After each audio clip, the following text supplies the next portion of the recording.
Hello and welcome back. In this section, let's understand how you can save the data persistently in your SAP system. All the data that you generate in your ABAP programs is transient in nature. In other words, all the data that you store in your ABAP program data objects such as fields, internal tables or structures is temporary.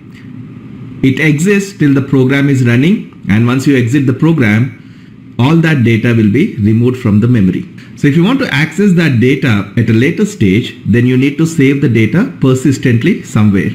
So in most cases, we save this data in the database so that you can access this data from the database at a later stage when you want to process that data again. However, it is also possible that you can save this data as a sequential file on the application server or in the presentation layer on the user's workstation. So in this section, we'll try to understand how you can save the data in the database, how you can save the data in the application server, and also how you can save the data on the user's workstation. In this video, let's see how you can save the data in the database, and in later videos, we'll see how you can save it in the application server as well as in the presentation layer. There are 4 statements that you use to save the data in the database tables. One is insert, update, modify, and delete. Insert statement will insert a new record. For the insert statement to work, the record should not exist in the database table. Update statement will update an existing record. So for the update statement to work, the record should exist in the database table. Modify statement will modify a record. It actually works like both insert and update, where if the record exists, it will update the existing record. If the record does not exist, then it will create a new record. And you can use the delete statement to delete a record. They are very simple to use, so let's use them in our program and understand the syntax, how to use these statements to update data in the database from your data objects. Before that, let's quickly create one table which we can use for our example. So I'll create one table replicating MAKT.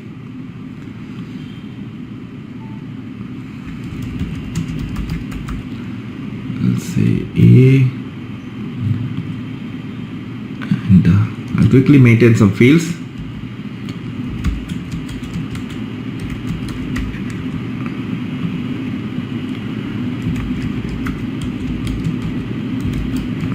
Matnar, Spras. Let's say we plan to store some material descriptions in this table, so I'll just create these fields. I said Spras is the key field because I want to store these descriptions in multiple languages. Once I do this, I can save my table and click on technical settings to maintain the technical settings, and size category, save, and then activate.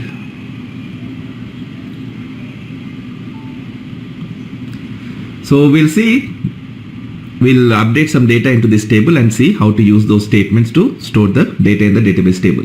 Right now, if you see, this table should be empty.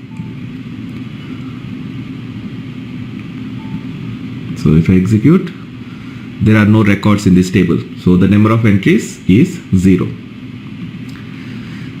Now, you can use your structure or an internal table to update the data. So if you just want to update one record, you can use a structure. If you want to update more than one record, then you can use an internal table. So first we'll see how to use the structure.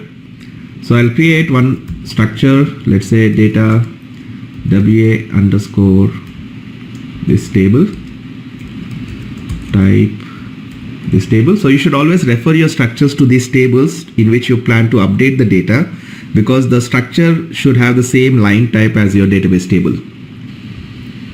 So I'll write the select statement, select single matnr spras maktx from makt. I'll select one record from this makt table into, I cannot directly say WA this because when I refer this structure to this table, it also includes MA and DT field.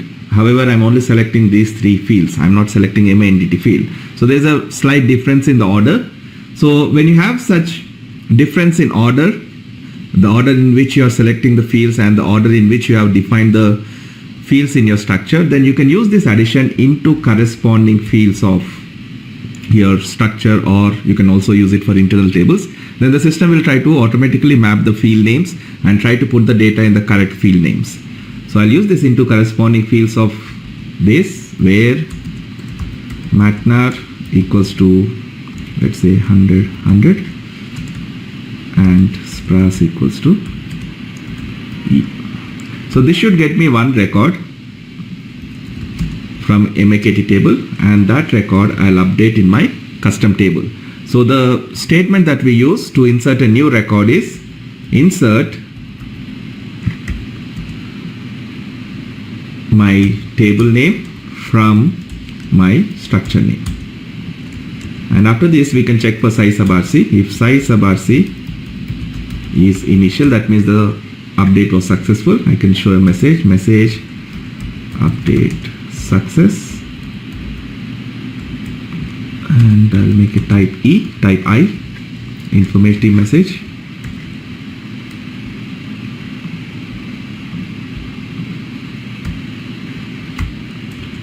However, if this update was not success, then I can show that update failed. So I'll activate. I'll execute this program. It says update success. So let's see our table. Here you can see that record is updated in this custom table that we just created. So if you want to insert a new record, then you can use the insert statement. However,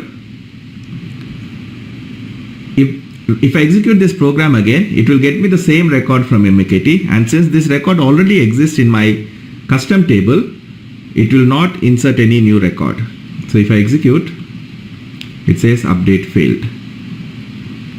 Okay, so for the insert statement to work, the record should not exist in the table. It will basically compare the key fields, and this key should not exist in your table. If the key exists, then it won't update anything, it won't add the record. However, if the key does not exist, then it will create the record in the database table. So you can use this insert statement. Similarly, if I use update statement, instead of insert, if I say update, it will update the existing record. So here, let's say the description is casings, I'll update it to something else. So I'll say after the select WA underscore this MAKTX equals to new description something. So I'm changing the description, and then if I say update, if this key already exists in the table, it will update that record. So I'll activate it and execute. It says update success. So let's see if the record is updated. I'll refresh this. So it has updated the description. Once you add a record, you cannot change the value of the key fields. You can only change the non-key fields in your table. However, for this update statement to work, the record should exist in the table. If I select a different material, for example, I'll select 100, 600. This record does not exist in our custom table, and if I try to use this update statement, it fails, because for the update statement to work, the record should exist. We have another statement, modify. This statement, if the record exists, it will update the record. If the record does not exist, then it will create the record. So it works like both insert and update. So if I use modify, then since this record does not exist, I'll comment this. Since 100, 600 does not exist, it should create that record. So update success. Let's see our table. A new record is added. Now if I execute this again by changing the description, It is again update success because now the record exists, so it will simply update that record to new description. So a modify statement works both like update, insert and update. So this is how you can use your work area. Similarly, if you want to delete a record, you can say delete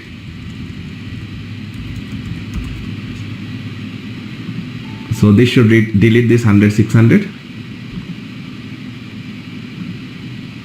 If you see this, refresh, that record is deleted. And again, for the delete statement to work, the record should exist. If I execute again, it will fail because that 100/600 does not exist in our table. So these are the 4 statements you can use to update the data in your database table. So insert, update, modify and delete. If you want to use internal table, this we are using a structure, so you can only update one record. But if you have some data in your internal table and if you want to update all that data at once, you can also use internal tables. For example, I can say data IT underscore my table name ZST12 MKT, type standard table of ZST12 MKT, and here I'll select these fields into my internal table where I'll just select based on the material number first. So this should get me multiple records into my internal table, and I can use this. First we'll see insert statement. Insert this from, you say table and give the internal table name. Activate. So if I execute this, update success, and if I see my table at this point,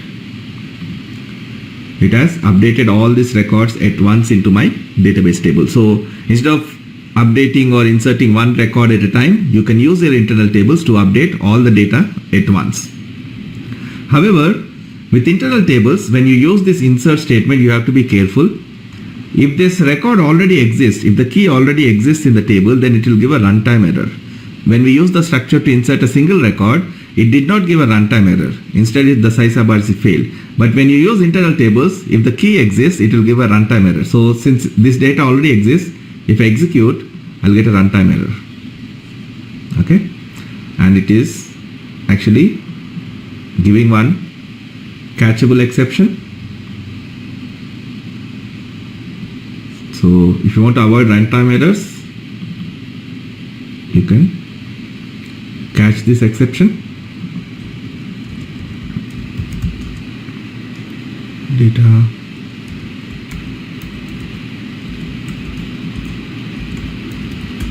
to this exception.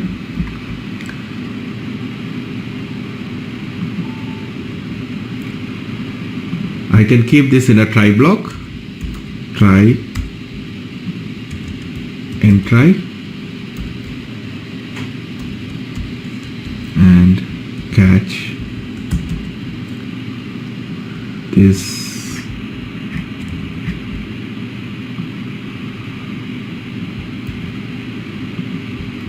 into O underscore, just to avoid that exception. So now when I execute, it doesn't give that runtime error, but then we can process this O error to show the message. Write O underscore error, get long text.